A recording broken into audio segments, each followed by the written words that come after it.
It was a sunny May afternoon in Columbus, Ohio in 2025.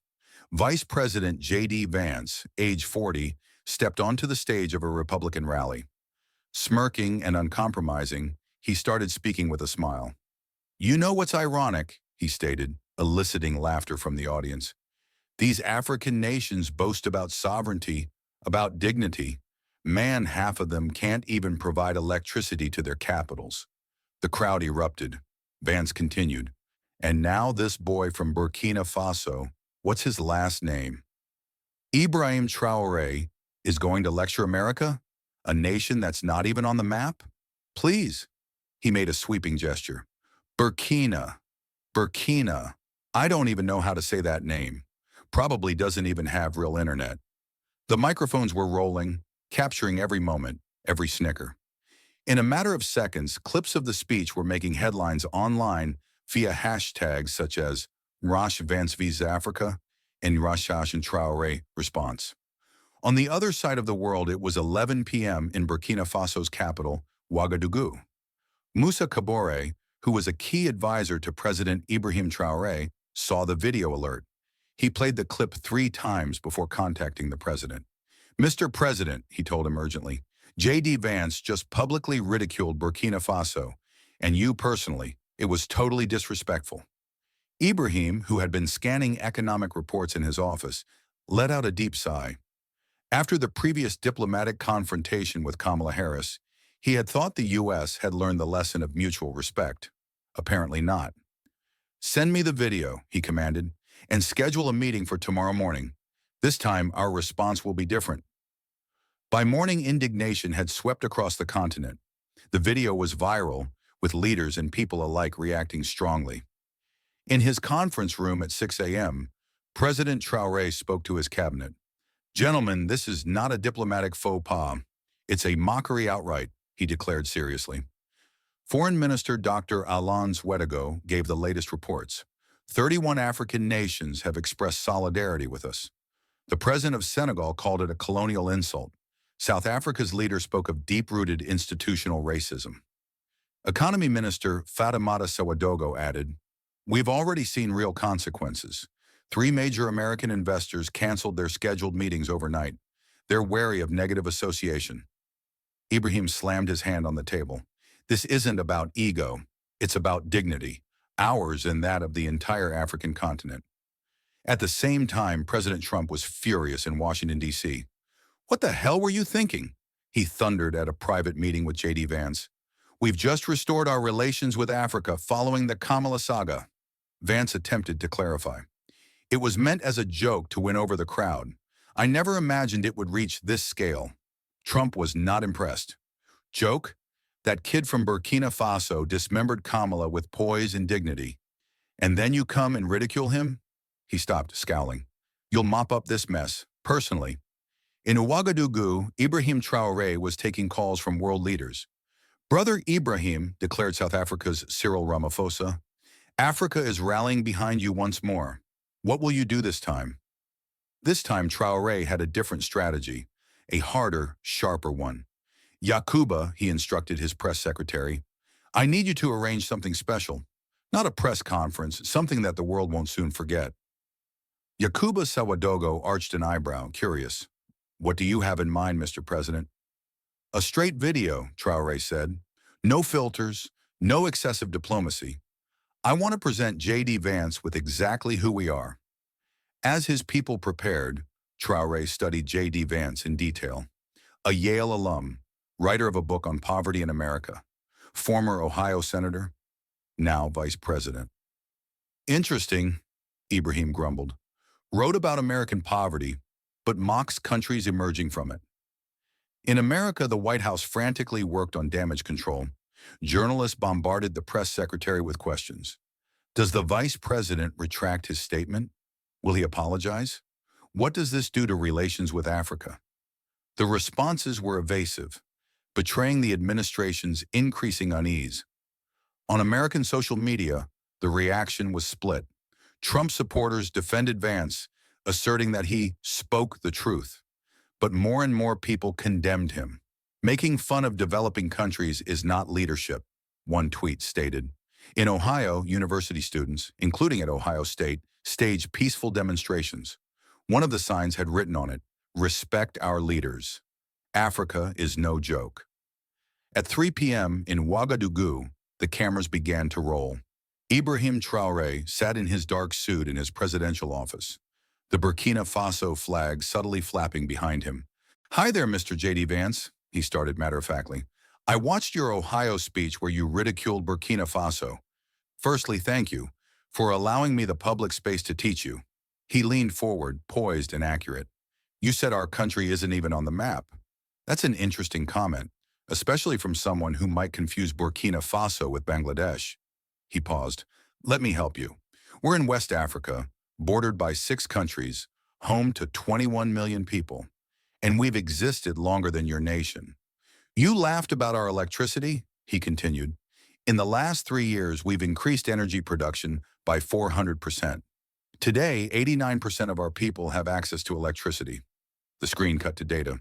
"In your state of Ohio, 340,000 people still lack reliable electricity." "You questioned our internet?" he asked. "Burkina Faso now has 4G coverage in 94% of its land area. Our youth develop applications utilized in 12 African nations. At the same time, 21% of Ohio still doesn't have stable broadband access." "Most surprising," Traoré declared, "is your geographic ignorance. You couldn't even say Burkina Faso properly." He arched his eyebrow. "For an American vice president, that's, how can I put this tactfully, humiliating." He chuckled. "Perhaps you should return to Yale and take geography again. I understand it's a reputable institution, though perhaps one which doesn't inculcate simple courtesy." Then followed the data avalanche. "You enjoy comparisons? Let's compare." Split-screen graphics flashed. Economic growth last year. Burkina Faso, 8.1%. Ohio, 2.3%. Youth unemployment. Burkina Faso, 12%. Ohio, 18%. Education. We've built 1,200 schools in the last 3 years. Ohio closed 150 in the same period. Electricity in capitals. Ouagadougou has had 24-hour power for 2 years. Columbus had 3 blackouts this month alone. Digital access. This video is being broadcast live from our in-house digital studio to 67 countries simultaneously. "Now let's talk human outcomes," he concluded. "In the last 3 years, we've reduced infant mortality by 45%, increased life expectancy by 8 years, and lifted 2.8 million people out of extreme poverty." The numbers rolled across the screen. "And Ohio?" he asked softly. "With a state budget 15 times larger than ours, you've achieved none of this." President Ibrahim Traoré leaned back, his expression steady.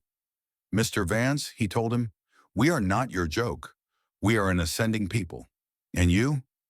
You are now included in a lesson, one we're happy to learn the world."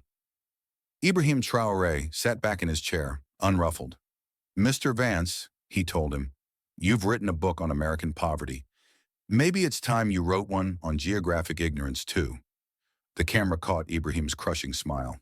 "And since you say we're a nation that doesn't even show on a map, note that Burkina Faso sells gold, cotton, and agri-technology to 34 nations, including some American states that purchase our goods without knowing their origin." The reaction was surgical, factual, and humiliating for J.D. Vance. In a matter of hours, Traoré's video went viral on the internet like fire. Within 2 hours, the hashtag #sign Traoré destroys Vance became the #1 global trend, eclipsing even sports and entertainment. CNN reporter Sarah Johnson posted, "Holy cow! Ibrahim Traoré just gave J.D. Vance the most informative beatdown in political history. Every fact checked out." James Mitchell of the BBC contributed, "This isn't just a refutation. This is a master class in demolishing ignorance with grace." In schools throughout the U.S., professors interrupted their lectures to screen the video. At Harvard's Kennedy School, an international relations professor said, "Gentlemen, you just watched diplomacy in the 21st century as it should be practiced." In Washington, however, panic broke out within the White House. President Trump summoned an emergency meeting. "JD, you did not merely screw up," Trump bellowed. "You wrecked the ball, the field, and the whole stadium." Vance, shaken visibly, attempted to clarify. "Mr. President, how was I supposed to know he had all that information?" Trump was enraged. "Because it's your responsibility to know. That kid just made you look like a complete amateur." U.S. social media exploded in memes and comments. One viral photo featured Vance as a chastised student under the title, "When you think you're intelligent, but Ibrahim Traoré is your teacher." In Ohio, the backlash was immediate. The Columbus Dispatch published a scathing editorial. "Our vice president has embarrassed us globally. It's time for a public apology." Business leaders from Ohio with African partnerships began pressuring Vance. One CEO of a multinational firm said bluntly, "You've damaged our business relations with your tasteless remarks." At the same time, Ibrahim Traoré in Burkina Faso was getting non-stop congratulatory calls. French President Emmanuel Macron informed him, "You have delivered a masterclass in intelligence and grace." 3 days hence, J.D. Vance found himself in the midst of the worst political crisis in his career. Sitting in his office at the Eisenhower Executive Office Building, he replayed Traoré's speech repeatedly, frantically hunting for errors in the figures. There weren't any. His aide, Michael Stevens, entered with a stack of newspapers and a tablet full of brutal headlines. "Mr. Vice President, things are getting worse," he said. "The New York Times is calling for a public retraction. The Wall Street Journal is questioning your foreign policy competence." Vance ran his hands through his hair. "What about the GOP?" "Split, sir," Michael answered. "Moderates are walking away. Marco Rubio said your remarks hurt U.S. standing. Even Tucker Carlson acknowledged Traoré made you appear to be unprepared." On Fox News, conservative commentators were at each other's throats. "I back Vance, but this was a disaster," Sean Hannity conceded. "That Ibrahim Traoré character showed up prepared with irrefutable evidence. It's humiliating." At Ohio universities, riots broke out. Ohio State University saw 3,000 students march with banners that carried the message, "Vance, learn geography and respect Africa." Even the governor of Ohio, under scrutiny, made a public statement. "As governor, I distance myself from the vice president's comments." Ohio maintains respectful relations with all nations. Companies with African interests started distancing themselves as well. Chevron, which has West African projects, issued a statement. "We respect all of our African partners and regret any misunderstandings." African countries rallied to his defense internationally. The African Union passed a formal statement of solidarity. 48 countries in Africa signed a collective letter calling for a formal apology from J.D. Vance. The president of Burkina Faso's response was exemplary, the AU Secretary General stated. A week after the scandal erupted, J.D. Vance's approval ratings plummeted, from 52% to 31% in just 7 days. A Pew Research Center survey revealed that 67% of Americans considered his comments inappropriate and embarrassing. President Trump called Vance into the Oval Office for another tense conversation. "You've become an international joke," Trump said coldly. "Yesterday, the British PM asked me if my VP really doesn't know basic geography." Vance stuttered, "Mr. President, it was an error. I can make it right." Trump gestured toward the TV screen, which displayed a CNN report in which Harvard economists confirmed all of Traoré's statistics in his speech. "Make it right?" Trump derisively sneered. "You got destroyed by a 36-year-old president with superior data to our own experts. Try humility. JD-something Yale apparently didn't instruct." Late-night talk shows jumped on it. On Saturday Night Live, an actor playing Vance looked into an atlas grumbling, "Burkina, Burkina. Where the devil is that?" The crowd erupted in laughter. One of the most popular TikTok videos featured 10-year-olds finding Burkina Faso on a map in less time than it took Vance to say the name. In academia, the response became a study of contemporary diplomacy. At Columbia University, students of international relations analyzed Traoré's reaction as the quintessential example of African soft power. In his home country, Vance was increasingly hostile. "Your remarks were insulting." 2 weeks of escalating pressure at last pushed J.D. Vance into action. In a surprising turnabout, he declared that he would make an official public statement. "I can't take it anymore," he said to his wife Usha. "This Burkina Faso president has ruined me with facts and grace. I have to swallow my pride." The White House issued a special press conference. Reporters from all over the world converged. knowing they were in for something historic. An American vice president going on record to recant an insolent comment to an African head of state. When Vance emerged at the podium, he seemed defeated. "Ladies and gentlemen of the press," he started, "I stand before you to acknowledge that I made a grave error. My statements regarding Burkina Faso and President Ibrahim Traoré were ill-informed, disrespectful, and completely out of line." He hesitated, his face red with embarrassment. "Upon reflection of the facts presented by President Traoré, I have to admit he was correct on all counts. Burkina Faso has done an extraordinary amount of development I had no knowledge of and unfairly overlooked." He swallowed hard. "For someone in my position, that's unacceptable." Taking a deep breath, he ended, "I formally apologize to the people of Burkina Faso, to President Traoré, and to all Africans who were offended by my ignorant remarks." CNN's Sarah Johnson asked the inevitable question, "Mr. Vice President, how do you plan to repair this damage to U.S.-Africa relations?" Vance responded, "I am going to Burkina Faso next week to apologize in person to President Traoré, and to hear more about the progress I so foolishly disparaged." The room hummed with shock. It was unprecedented. In Ouagadougou, Ibrahim Traoré and his team observed the press conference.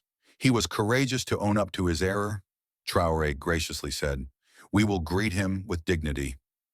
Vance's visit to Burkina Faso was one of the most highly anticipated diplomatic occurrences of the year. When Air Force Two touched down in Ouagadougou, people arrived to see it happen. Ibrahim Traoré was standing on the runway, calm and dignified. As Vance disembarked the aircraft, looking anxious, the Burkinabe president emerged with a friendly, deliberated smile. "Welcome to Burkina Faso, Mr. Vice President. We admire your courage in coming here." J.D. Vance was humbled for the first time in years, and the world was paying attention. If this story touched you, don't keep it to yourself. Share it, discuss it, learn from it. Subscribe for more real, thought-provoking stories that challenge ignorance and celebrate global intelligence.